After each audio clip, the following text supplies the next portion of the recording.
Hai, Assalamualaikum dan salam sejahtera semua. Sekali lagi bersama saya di MRZ Vlog dalam segmen vlogging. So ini adalah part kedua untuk pembinaan rumah sendiri di kampung. So untuk lebih kurang 2 minggu yang lalu saya ada kongsikan bersama korang, okay? Part pertama pembinaan rumah. So di dalam video tu sehingga lebih kurang persediaan untuk membuat lantai rumah. So untuk di part kedua ni saya akan kongsikan lah bersama korang daripada pembinaan lantai dan seterusnya, pembinaan tiang rumah dan pembinaan dinding rumah. Okey. Dan sebelum saya kongsikan kepada korang apa yang terjadi terkini di pembinaan rumah ni, so korang tonton dulu video sebelum itu. Okey, video sebelum itu daripada pembinaan lantai rumah, okey. Dengan lantai rumah dan pembinaan tiang-tiang rumah. So korang layan dulu video ni. Hai, Assalamualaikum dan salam sejahtera semua. So ini adalah part kedua, okay? Part kedua selepas part pertama. Dan inilah harinya, okay, untuk step ketiga. So ini adalah di peringkat ketiga untuk lantai, guys. Ini aja untuk lantai, proses untuk konkret lantai. So inilah dia di peringkat akhir, okay, bagian peringkat akhir untuk buat lantai. So plastik semua sudah siap dipasang, pipe anak-anak pun siap dipasang. Okay, inilah dia. Dan sekarang ni mereka tengah buat untuk proses lantai, okay.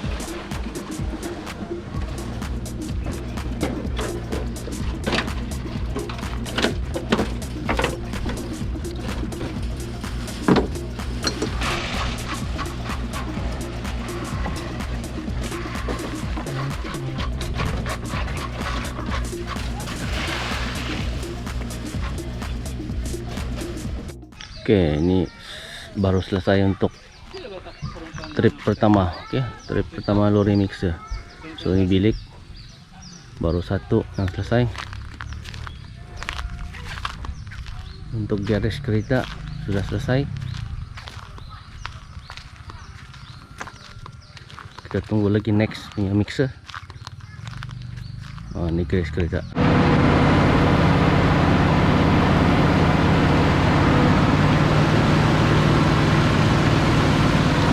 Alright, inilah dia kerja-kerja yang hampir selesai untuk membuat lantai rumah. Okay.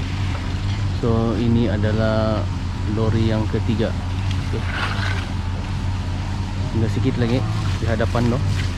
Ini bagian dapur. Okay, itu adalah bagian dapur tu yang belum selesai. So tinggal sedikit lagi. Inilah dia untuk lantai rumah. So selepas buat lantai rumah ni, untuk step seterusnya, step keempat adalah untuk membuat tiang, okay? Tiang-tiang rumah. Ini ada besi-besi yang telah disediakan di depan tu. So tiang rumah akan dibuat. Assalamualaikum dan salam sejahtera semua. So ini adalah peringkat untuk proses membuat tiang, okay? So sekarang ni lantai telah pun selesai, okay? Proses membuat lantai telah selesai, sudah pun keras semua. So sekarang ni diorang tengah proses yang sedang dibuat ni. Sekarang proses untuk ukuran dinding dulu. So selepas ni akan proses membuat tiang, okay? Macam tiang di ujung sana tu, tiang di hujung, okay? Besi-besi ni akan dipasang tiang untuk proses seterusnya.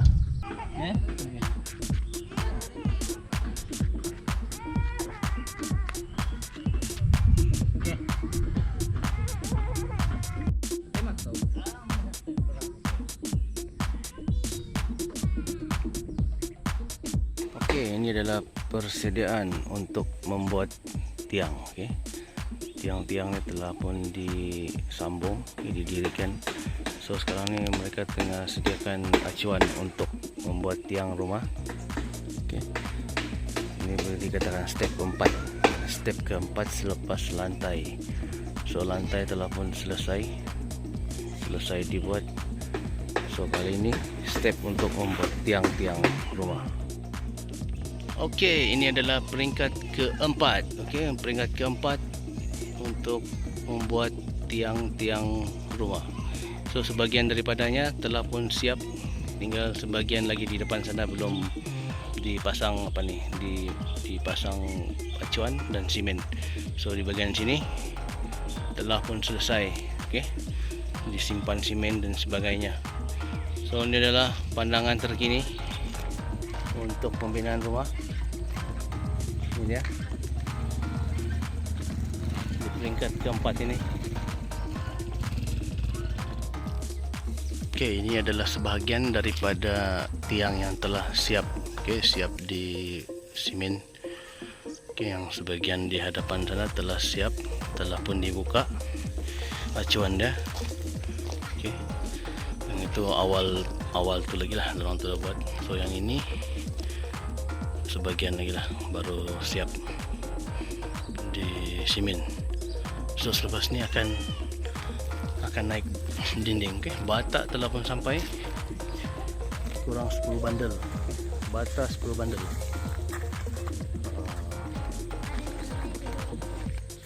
So inilah bata untuk buat dinding, kurang ada 10 bandel. Ada penambahan lagi, akan datang ada penambahan lagi sebenarnya. So ini adalah gambaran terkini untuk pembinaan rumah pada kali ini. So seperti yang korang nampak, boleh dikatakan 45 hingga 50%. Okey, dinding rumah telah siap dipasang. Okey, lebih kurang 45 hingga 50% lah. Kebanyakan dinding telah pun dipasang. Okey, naik bata dan sebagainya. So mari kita lihat sedikit demi sedikit dalam. Ini dia, sudah nampak bagian-bagian rumah macam ini. Okey, ini bagian-bagian rumah yang telah siap dipasang dinding. Alright, mari kita lihat sebelah depan.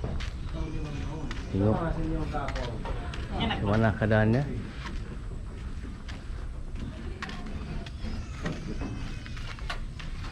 Ini dia. Ini bagian bilik. Okey, ini bagian bilik tengah siap, tengah dibuat dinding. Okay. Ini pun bilik. Ini pun bilik. Okey.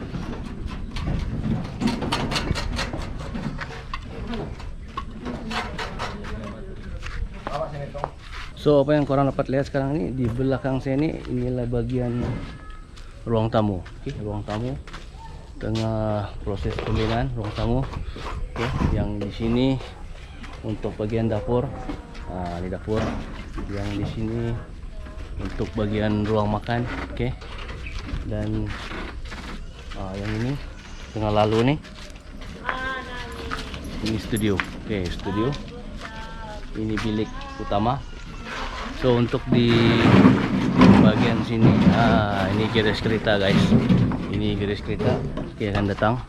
So sekarang ni masih dalam proses pembinaan. Okey, buat beam. Okey, sudah buat beam. Saya ingat sudah ada konkrit, sudah simen telah disimpan di atas. So lepas ni proses untuk membuat dinding ni pula. Ini dinding ni. Okey, ini adalah garis kereta. Okey, untuk bagian hadapan ni, ini kaki 5 lah ni, beranda. Okey, ini bagian beranda. Ini beranda rumah. Okey, yang ini belum apa-apa lagi lah, masih nampak tiang. Okey, ini proses yang seterusnya lah untuk pembinaan seterusnya. So dari sini boleh nampak lah bagian hadapan rumah. So di depan ni yang macam saya cakap tadi, ini bagian ruangan untuk makan. Okey, untuk ruangan untuk makan. So di hadapan ni saya sengaja luaskan sedikit bagian ni akan datang boleh untuk lepak-lepak di sini. Oke, ini ruangan ini akan menjadi ruangan untuk bersantai-santai. Oke, luas nih bagian ini, saya sengaja biarkan ke depan ini ada pintu besar nanti, so terus tembus ke bagian ruangan makan. Oke, yang bagian ini garage kereta. So pasti korang akan tertanya-tanya kenapa rumah saya ini pakai dua jenis bata. Oke, ada bata merah dan ada bata putih. So inilah yang dikatakan kita save budget. Oke, save cost sedikit. So untuk bagian dinding luar, oke, dinding utama kita pakai bata merah. Oke, untuk bagian dinding bagian dalam-dalam nih kita pakai bata putih. So di situ kita boleh save sedikit budget. Oke, save cost orang bilang. Kalau kita pakai bata merah sebetulnya boleh, tidak masalah, tapi cost agak tinggi sedikit. So kalau kita pakai bata merah dan bata putih, so cost itu boleh dikurangkan. Oke, yang penting kita pakai bata merah tuh di bagian luar, sebab bata merah ini lebih sejuk dan lebih tahan lah sebenarnya kan. So kita utamakan bagian luar tuh untuk guna bata merah. Oke, selain daripada tahan keras, dia punya suhu pun agak sejuk lah sebenarnya. Banding dengan bata putih ini dia lain sedikit. Dan korang pun paham juga kalau bata putih ini dia sebenarnya agak rapuh. Oke, agak rapuh banding dengan bata merah. So sebab itu saya guna bata merah lah di bagian luar. So untuk garage ni pun juga saya akan gunakan bata putih. Oke, bagian dinding garage ni saya gunakan bata putih lah, sebab tidak penting sangat. Oke, yang hanya dalam ni kereta saja kan. So saya gunakanlah bata putih. Bagian sini dan bagian hujung tu bata putih. Yang ini open space. Ruangan untuk kereta masuk. So mungkin akan datang kalau ada rezeki budget lebih, baru kita akan tambahlah penutup. Tutup dari atas ke bawah. Itu akan datanglah next project orang cakap. So untuk buat masa ni kita biarkan dulu dia terbuka begitu. Yang inilah kita akan simpan bata putih. Oke, yang lain tu semua rumah utama kita akan pakai bata merah. Alright, itulah dia di part kedua untuk pembinaan rumah sendiri di kampung.